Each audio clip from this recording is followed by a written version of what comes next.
And this inverse function notes is going to start out with a little bit of an explorer, and I want you to do this with your table. Do not just watch me explain it. So take about 10 to 15 minutes with your table. If you're doing this in class, of course, if you're watching this later at home, you can just skip. You can try and do it on your own. But if you are doing this in class, if you would take about 10 to 15 minutes to do just this first, that part one, go ahead and pause me, talk through it with your table, do as much as you can. You can use a calculator if you need to, and then unpause me and I'll go over this first page. All right, y'all. So we have a situation where Axel is this foreign exchange student, and Celsius is used in Denmark, but he's coming here, and so he needs to be able to convert from Celsius over to Fahrenheit. When we're looking at that conversion equation, we see that the independent variable would be Fahrenheit because that's what we're plugging into the equation, and the dependent variable would be Celsius because that's what we're getting out of the equation. And when we're evaluating C of 90, we're just going to plug that 90 straight in. And so plugging in 90, we get 32. What does that really mean? Well, 32 degrees is in Celsius for the applicable temperature in Fahrenheit, 90 degrees. Okay. Now, on the other side, you and Axel are now going together to Denmark. So we want to think of an equation that would instead convert Celsius into Fahrenheit. So now our roles are going to be reversed. Celsius would be the independent variable and Fahrenheit would be the dependent variable. And how are these functions related? Well, they're like opposite functions. They're switched, or another way to think about it is that they're inverses of each other. Okay. And hopefully you kind of came up with some good ideas for a function, either f of c equals 9/5 c plus 32, or f of c equals 9/5 parentheses c plus 32. If you peeked ahead on the next page, you can see that one without the parentheses is actually the correct equation. We'll talk about finding equations of inverses some more next time, but for today, I just want you to go ahead and do part two now for another 10 or 15 minutes. Using those two equations and working with your table once again, or of course by yourself if you're doing this at home. So go ahead and pause me once more. All right, y'all. So after we plug in our values, hopefully we saw that our independent and dependent values essentially switch from our Celsius equation to our Fahrenheit equation.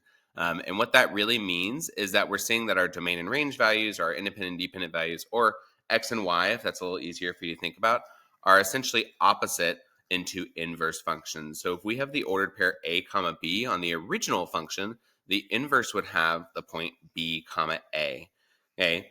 And when we graph both of those points on the coordinate grid, we get the original function there in red, the inverse function there in purple, and we can see that they kind of look like mirror images or reflections of each other, and that is by design. All inverse functions are going to look like that reflection across a diagonal line straight through the middle, and we actually call that line y equals x. It's a linear function that has a slope of 1 and a y-intercept of 0 because it goes to the origin, and all of our inverse functions are going to look like a perfect mirror image across that.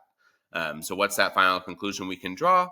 That inverse functions have that opposite domain and range value as we saw on the table. So those points are going to switch, x and y, and they reflect across the line y equals x. Okay, now that we've gotten the Explorer out of the way, y'all, let's put a little bit into practice. So let's look at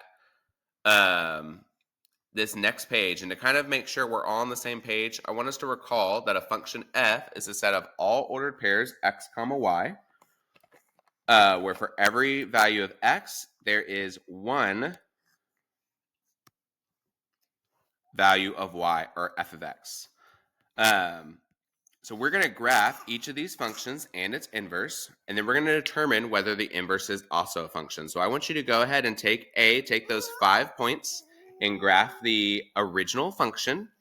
And then for our inverse function, just to make sure we're all on the same page, we just talked about this, but we would switch those x and y points. So if our original point is -2 comma -6, our inverse function point would be -6 comma -2. 1 comma -1, and so on and so forth for our inverse function. So go ahead and graph the original function and the inverse function on our graph right here, and then we'll go over if our inverse is a function.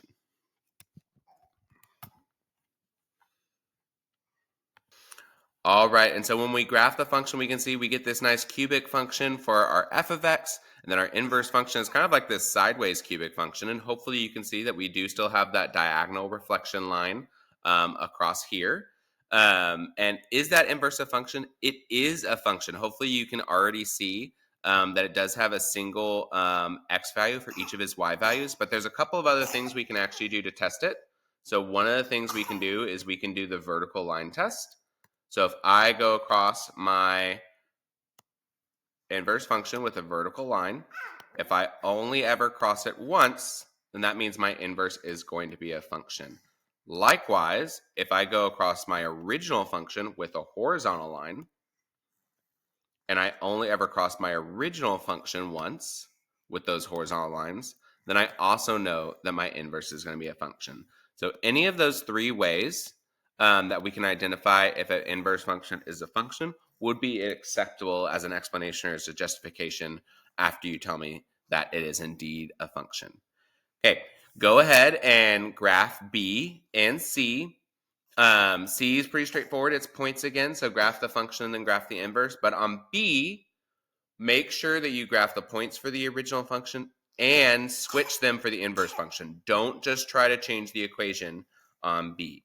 Okay, so go ahead and pause me once again, and then we'll go over B and C. All right, y'all. So on B, we have g of x is equal to 2/3 x minus 4. So we have a linear function with a y-intercept of -4 and a slope of 2/3. We can see it graphed clearly right here. And then our inverse function, we would switch each of those points. So like if my point was 0, -4, it would become -4, 0. Usually what I see most often is wanting to switch like, oh, the y-intercept was -4. So the y-intercept should now be +4 instead. And then the slope was 2/3. So the slope should now be 3/2. It's not exactly that direct one-to-one when we talk about opposite functions. We'll see that next class when we start solving for inverse equations. So for now, while we're just doing the graphs, just know you always switch x and y. And then our inverse is a function. If we moved across it with that vertical line, it would only cross it once. If we moved across our original function with a horizontal line, it would only cross it once. And we can clearly see that each x value has one and only one y value. All right, last but not least, this one was a little bit different. This created our parabola situation. So as we're going across our quadratic function, we can see pretty clearly that it's going to fail that horizontal line test if I went across. It's going to cross multiple times. And our inverse function, which is just that parabola, but kind of turned on its side, is also going to fail the vertical line test. So both of them fail, which means our inverse is not a function. And we can clearly see on our inverse function that for each x value, they do have multiple y values. Okay. And what's our big conclusion? Is that anytime we're trying to graph the function and its inverse, it's going to be that reflection across the y equals x, y'all. Okay, that's really all we're talking about today. So go ahead and see if you can put some of these skills into practice in your inverse functions practice. Remember, you can only do the first couple pages because the last few are going to be for our day 2 on our inverse notes.